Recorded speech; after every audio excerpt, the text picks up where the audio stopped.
Hello दोस्तों, हमने व्याकरण के अंतर्गत उसके अंगों का अध्ययन किया, जिसमें वर्ण विचार और शब्द विचारों का अध्ययन अभी तक किया गया है। परंतु हम शब्द विचारों में हमने सुना है कि शब्द शक्ति भी एक प्रकरण होता है, एक टॉपिक होता है। परंतु शब्द शक्ति होती क्या है, हमें उनके विषय में कैसे अध्ययन होगा? तो मैं व्याकरण के तीसरे अंग पद विचार से पहले इस वीडियो को लेकर आया हूं, जिसमें परीक्षा में इससे भी काफी क्वेश्चन पूछ ले जाते हैं। तो यह बहुत ही महत्वपूर्ण वीडियो रहेगी।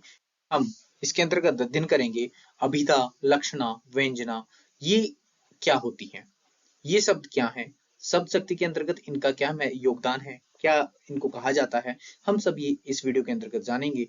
तो आइए आरंभ करते हैं। शब्द शक्ति। मैं रविकांत प्रजापति आप सभी का हार्दिक अभिनंदन करता हूं आज की इस वीडियो में। तो आइए आरंभ करते हैं। शब्द शक्ति किसे कहते हैं?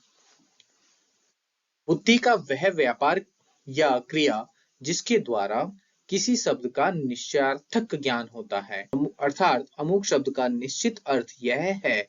इस तरह का स्थायी ज्ञान जिस शब्द व्यापार से मानस में संस्कार रूप में समाविष्ट होता है, उसे शब्द शक्ति कहते हैं। अर्थात वाक्य में सदा सार्थक शब्द का प्रयोग होता है। वाक्य में प्रयुक्त प्रत्येक शब्द का प्रयोग के अनुसार अर्थ बतलाने वाली वृत्ति उसकी शक्ति अर्थात शब्द शक्ति या शब्द वृत्ति कहते हैं। मतलब ये है कि जब वाक्य में जो शब्द आते हैं, उन सब में कोई ना कोई अर्थ बतलाने वाली वृत्ति होती है, वह अपना कोई ना कोई अर्थ रख रहे होते हैं। यदि वो अर्थ हमें सीधे सीधे समझ में आ जाता है, कभी कभी होता है कि कुछ व्यंग्यता लेके आते हैं, कभी कभी कुछ लक्षण होते हैं उन शब्दों में, उन वाक्यों में, तो उसी आधार पर शब्द शक्ति कहा गया है। तो आइए जानते हैं कि हम शब्द शक्ति होती क्या है। उसके अंतर्गत हम देखते हैं कि शब्द शक्ति के द्वारा व्यक्त अर्थ शब्द की प्रस्तुति और प्रयोग के अनुसार तीन प्रकार के होते हैं। पहला, वाच्यार्थ, शब्द का मुख्य, प्रधान अथवा प्रचलित अर्थ वाच्यार्थ कहलाता है। मतलब जो वाक्य हमने पढ़ा है, यदि वो हमें सीधे सीधे समझ में आ जाता है तो वो वाच्यार्थ कहलाता है। लक्ष्यार्थ, शब्द का अमुक या अप्रधान अर्थ लक्ष्यार्थ कहलाता है। मतलब वो हमें कुछ कह तो रहे हैं, परंतु जो शब्द हैं वो शब्दों के अनुसार नहीं, शब्दों में पीछे जो अप्रधान अर्थ छिपा हुआ है, अमुख्य अर्थ छिपा हुआ है, वह कहा जा रहा है, हमें वह समझना है।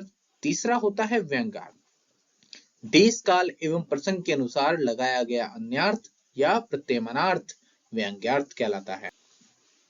इस तरह तीन प्रकार के अर्थ प्रकट करने वाली तीन शब्द शक्ति हुई। कौन कौन सी?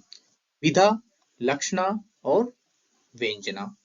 अब इन तीनों को जानते हैं विस्तृत रूप से, क्योंकि क्वेश्चन इन्हीं तीनों से आते हैं। तो सबसे पहली होती है अभिधा शक्ति। जिस शक्ति के द्वारा शब्द के साक्षात सांकेतिक अर्थ का बोध होता है, उसे अभिधा कहते हैं।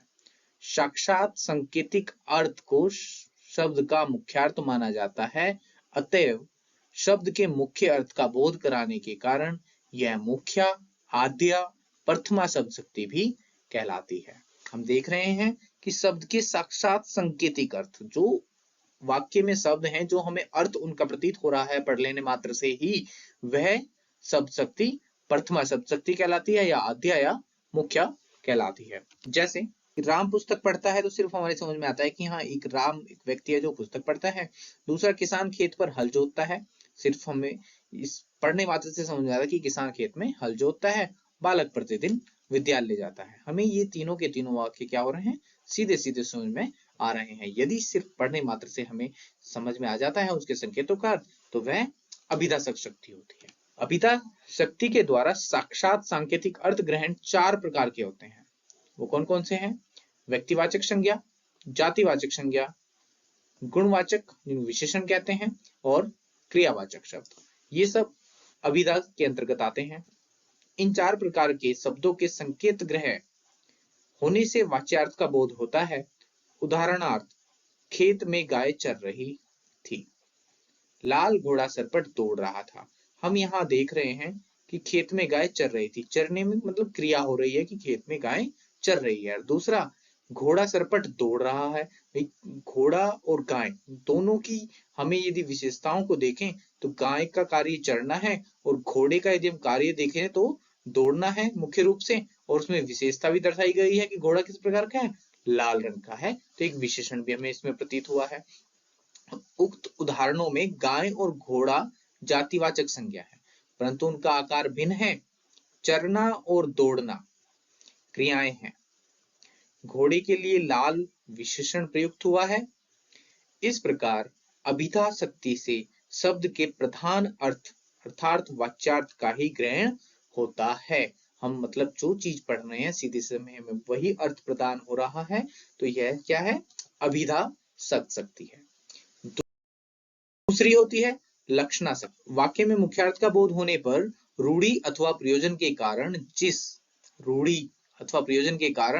जिस शब्द शक्ति का मुख्यार्थ से संबंधित अन्य अर्थ लक्षणार्थ ग्रहण किया जाता है उसे लक्षणा शक्ति कहते हैं। लक्षणा शब्द व्यापार साक्षात संकेतित न होकर आरोपित व्यापार है। मतलब हमें जो वाक्य जो पढ़ने में आएगा वह अर्थ नहीं होगा, उसका अर्थ कुछ और ही होगा जिसको आरोपित किया गया होगा। जैसे उदाहरण के आधार पर देखते हैं, राम दीन तो गाय हैं, उसे मत सताओ। लड़का शेर है, राजस्थान वीर है। तो यदि हम इसको देखें, रामदीन तो गाय हैं। अरे रामदीन तो हम जहां तक जाने किसी व्यक्ति का नाम हो सकता है, और गाय यहाँ पर पशु, तो रामदीन पशु तो नहीं है। उसे मत सताओ, तो हमें एक अर्थ समझ में आ रहा है कि गाय की विशेषता क्या है, सरल सीधा, उसका गुण है सीधा होना। और गाय सीधा है तो तात्पर्य है कि रामदीन बहुत सीधा है, उसे मत सताओ। दूसरे वाक्य में देख रहे, लड़का शेर है। अब लड़का व्यक्ति हो जानवर, तो लड़का जानवर तो नहीं हो सकता। यहाँ पर भी हम देख रहे हैं कि वह शेर है, मतलब शेर की तरह क्या है, साहसी है। मतलब लड़के में साहस है तो उसमें गुण है, तो उसको शेर की उपाधि दी गई। दूसरा, राजस्थान वीर है। हम यहाँ पर देखते हैं कि राजस्थान क्या है, एक स्थान का नाम है, एक राज्य का नाम है। मतलब राजस्थान वीर है, राजस्थान पूरा का वीर है, तो राजस्थान से वीर से तात्पर्य नहीं है। तात्पर्य किससे है, राजस्थान में रहने वाले व्यक्तियों से। कहा गया है कि वहां पर जो व्यक्ति होते हैं वह कैसे होते हैं, वीर होते हैं। तो यहाँ पर हमें सामान्य अर्थ प्रतीत नहीं हो रहा है। यहाँ पे जो हमें पढ़ने में आ रहा है वो चीज नहीं हो रही है कि एक आरोपित व्यापार हो रहा है। तो वह के सभी शब्दों को कहेंगे लक्षणाशक्ति, कि एक लक्षण है इन शब्दों में जिसको हम पहचान सकें, तो वह लक्षणाशक्ति होती है। जिसके अंतर्गत लक्षणा के मुख्य भेद, रूढ़ी लक्षणा, जिसमें रूढ़ी या रचनाकारों की परंपरा के अनुसार मुख्य अर्थ छोड़कर कोई दूसरा अर्थ लिया जाता है, अर्थात मुख्य अर्थ में बाधा उपस्थित होने पर लक्ष्यार्थ लिया जाता है, वहां रूढ़ी लक्षणा मानी जाती है। जैसे कलिंग साहसी है, तो हम देख रहे हैं कि कलिंग साहसी है। जैसे भी राजस्थान वीर है का एग्जाम्पल लिया गया, सेम है कि कलिंग साहसी है। कलिंग भी एक स्थान, एक जगह है, परंतु वहां पर जितने भी व्यक्ति हैं वह सभी साहसी होते हैं, इसलिए यहाँ पर रूढ़ी लक्षणा। उसके बाद जो दूसरी है वह है प्रयोजनवती लक्षण। मुख्यार्थ के बाधित होने पर किसी प्रयोजन के द्वारा अर्थ ग्रहण होने पर प्रयोजनवती लक्षणा होती है। जैसे गंगा पर बस्ती है। अब यहाँ पे क्या प्रयोजन हो सकता है, प्रयोजन यह है कि गंगा, गंगा क्या है, नदी। अब नदी पर तो कोई बस्ती नहीं बस सकती। हो क्या सकता है कि पर से तात्पर्य यहाँ पर नदी के ऊपर नहीं है, नदी के समीप, मतलब गंगा नदी के समीप कोई बस्ती है, तो ये प्रयोजन सिद्ध हुआ, तो इसलिए यहाँ पर प्रयोजनवती लक्षणा होती है। इसी प्रकार जो तृतीय होती है वह है व्यंजना शक्ति। हमने अभिधा को जाना, उसके बाद लक्षणा को जाना, अभी तीसरी है व्यंजना शक्ति। इसको देखते हैं, आइए। जब वाक्य का सामान्य अमुक अर्थ अभिधा और लक्षणा शब्द शक्ति से नहीं निकलता है, तब उसका कोई विशिष्ट अर्थ या चमत्कारी व्यंग्यार्थ जिस शक्ति से व्यक्त होता है उसे व्यंजना शक्ति कहते हैं। अब हम देख रहे हैं कि यदि हम किसी वाक्य को पढ़ते हैं, किसी शब्द को पढ़ते हैं, तो उसमें ना तो हमें अभिधा महसूस हो रही है और ना ही लक्षणा, तो वहां पर कोई विशिष्ट अर्थ होता है। उसी विशिष्ट अर्थ को व्यंग्यार्थ या फिर व्यंजना शक्ति कहते हैं। जैसे उदाहरण के द्वारा समझते हैं, किसी ने अपने साथी से कहा संध्या काल के 6 बज गए हैं। तो यहाँ पर किसी के सिर्फ मात्र इतना कहने से कि 6 बज गए हैं का क्या अर्थ हो सकता है। यहाँ पर हम देखते हैं कि संध्या काल में 6 बजने से तात्पर्य अलग अलग अर्थ निकाले जा सकते हैं कि भाई पहला अर्थ ये हो सकता है कि जो व्यक्ति काम पर गया हुआ है, शाम हो गई है, वह घर आने वाला है। दूसरा अर्थ ये भी हो सकता है कि भैया 6 बज गए हैं, एक गृहिणी को शाम का खाना बनाना है ना। दूसरा अर्थ, तीसरा अर्थ ये होता है कि संध्या काल हो गए हैं, संध्या काल के इस समय में क्या होता है, गोधूली बेला होती है, पशु जो चरने जा रखे होंगे वो वापिस आने वाले हैं। मतलब अलग अलग प्रकार से अलग अलग अर्थ लिया जा सकता है। दूसरा उदाहरण देखिएगा, प्राकृतिक सुषमा में कमल तो कमल है। अब यहाँ पर एक शब्द 2 बार आया है, कमल तो कमल है, प्राकृतिक सुषमा, तो कमल, एक कमल तो पुष्प हुआ, परंतु दूसरे कमल का अर्थ यहाँ पर प्राकृतिक सुंदरता से लिया गया है कि भैया कमल की सुंदरता तो देखते ही बनती है, इस प्रकार कमल तो कमल ही है। तीसरे के अंतर्गत कोयल तो कोयल ही है। अब हम जानते हैं कि कोयल एक पक्षी, एक चिड़िया, परंतु दूसरी कोयल से तात्पर्य मधुर वाणी से है कि कोयल की वाणी कैसी होती है, मधुर होती है, कि भैया सभी की वाणी मधुर नहीं हो सकती, परंतु कोयल तो कोयल ही है। सुरेश के चेहरे पर 12 बजे हैं, तो यहाँ पर 12 बजे बजना समय दर्शाना घड़ी का कार्य है, परंतु किसी के चेहरे पर 12 कैसे बज सकते हैं, परंतु यहाँ पर 12 बजे से तात्पर्य उदासी से है। भैया सुरेश के चेहरे पर उदासी छाई है। तो इस प्रकार यहाँ पर हमें सामान्य अर्थ प्रतीत नहीं होता, ना ही लक्षणार्थ प्रतीत होता है। यहाँ पर कोई विशिष्ट अर्थ प्रतीत होता है, उसी विशिष्ट अर्थ को व्यंजना शक्ति कहते हैं। तो इस प्रकार हमने शब्द शक्ति के विषय में अध्ययन किया, परंतु व्यंजना के मुख्य भेद भी जान लेते हैं। व्यंजना के मुख्य भेद भी 2 हैं। सबसे पहला है शाब्दिक व्यंजना, जहां व्यंजना शक्ति से व्यक्त हुआ व्यंग्यार्थ किसी विशेष शब्द के प्रयोग पर आश्रित रहता है, वहां शाब्दिक व्यंजना होती है। वहां पर कौन सी है, शाब्दिक व्यंजना। अनेकार्थवाची शब्दों के प्रयोग में शाब्दिक व्यंजना होती है, लेकिन इसमें शब्दार्थ नियंत्रित रहता है। वो कैसे, उदाहरण से देखिएगा, आप तो निरे विशाख नंदन हैं। आप यदि जानते हो कि विशाख नंदन किसे कहा जाता है, विशाख नंदन कहा जाता है गधे को। यदि यहाँ पर कहा जाएगा आप तो गधे हैं, तो एक अलग ही अर्थ प्रतीत होगा और वह क्या होगा, सौम्य नहीं होगा।